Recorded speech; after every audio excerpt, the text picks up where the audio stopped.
This is me when I graduated from university. Graduating university represented a mixture of emotions. Firstly, I felt a sense of pride. As the first person in my family to complete higher education, I was living proof that focus, persistence, and hard work can truly pay off. I also felt a sense of relief that all that time that I'd spent preparing for exams and trying to find employment, I was finally able to secure a place on a graduate training program. Then it dawned on me. This was it. My time being a student was up, and I was about to become a young professional in the corporate world. No longer would I be able to hide behind my textbooks or be admired for achieving high grades. In the world of work, that would no longer matter anymore. I would be judged by a completely different set of standards. On my graduation day, formal education had ended, but the learning never stopped. In fact, the real learning began when I entered the multi-generational workforce. I am a proud member of the millennial generation. Millennials are people born between 1980 and the year 2000. As many of you may already know, millennials might be the most talked about generation of all times. But not all the comments made are particularly favorable. Time magazine refers to us as the me generation.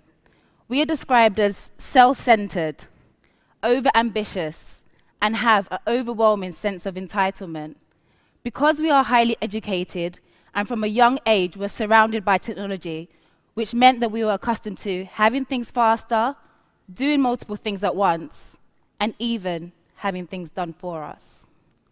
During university, we are taught to challenge the status quo and vigorously defend our ideas, and have a different set of beliefs and expectations about behavior in the workplace than previous generations.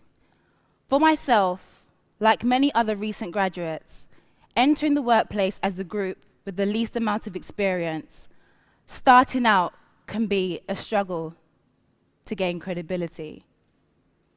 Let's imagine two fictitious characters that both work in the same corporation, Tom and Eva. Everyone, I'd like you to meet Tom. Tom is a member of Gen X. He has worked in the company for over 30 years. He joined the firm in his teens after leaving secondary school with just a few O-levels and worked his way up from an entry-level position to become the senior managing director of the sales trading desk. Tom has a top-down management style when making decisions. He believes in working very long hours, and he believes that company loyalty should be rewarded. So far, his approach has not been challenged by any of his direct reports. That is, until Eva joined the firm. Meet Eva. Like me, she too is a millennial. She has a degree and a master's from leading universities. Despite being a recent joiner of the firm, she is well connected throughout the company and has gained a lot of visibility. She is bold, she is opinionated, and she isn't afraid to speak up about her ideas. Unlike Tom, she believes that management style should be more inclusive. She expects flexible working hours and for performance to be rewarded regardless of the amount of time spent working within the organization. Because of her confident attitude, her colleagues refer to her not as Eva, but as Eva, the diva. Tensions arise between Tom and Eva due to a lack of mutual understanding. Tom is frustrated because the connections that Eva has built in a short space of time took him many years to achieve. Eva is frustrated because the irregular feedback she receives and the lack of recognition for her efforts. Eva would like to progress quickly within the company. She constantly compares herself to her peers, whose progress she tracks regularly on social media sites.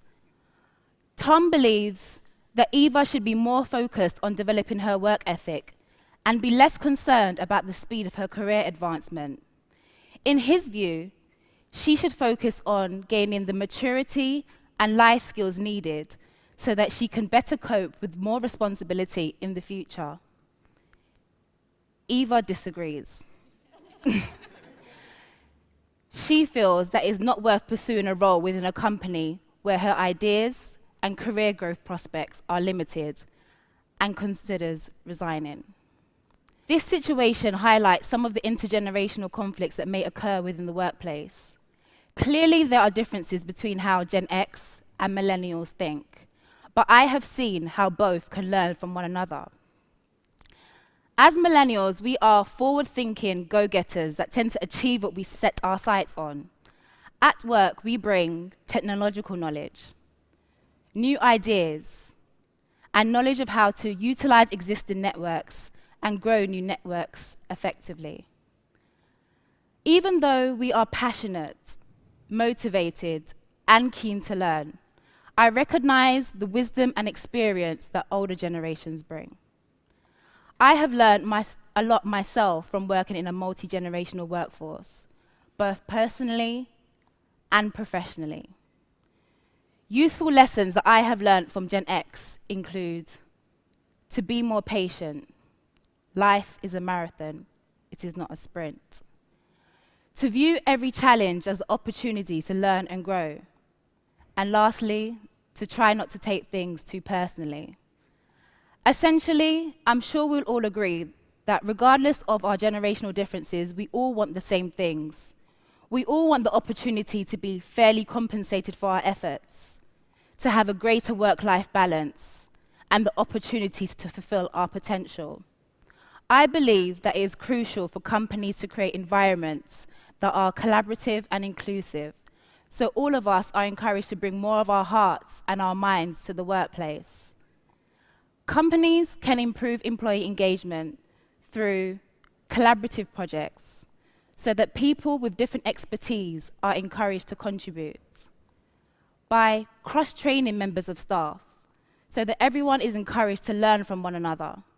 And finally, by rewarding and recognizing valuable ideas. Let's face it, intergenerational conflicts are nothing new, and they certainly will not disappear in the future. I am sure that by the time I become a manager, I will most likely have different views about behavior in the workplace than the upcoming generation, Gen Z. Even now, I can hear myself saying, the kids these days are nothing like what I used to be when I was their age. But the fact is, they shouldn't have to be. What matters most is the ability to understand different perspectives and leverage key talents. Because ultimately, these are the things that will determine the ability of companies to create environments where all workers, both young and old, can thrive. Thank you all for listening.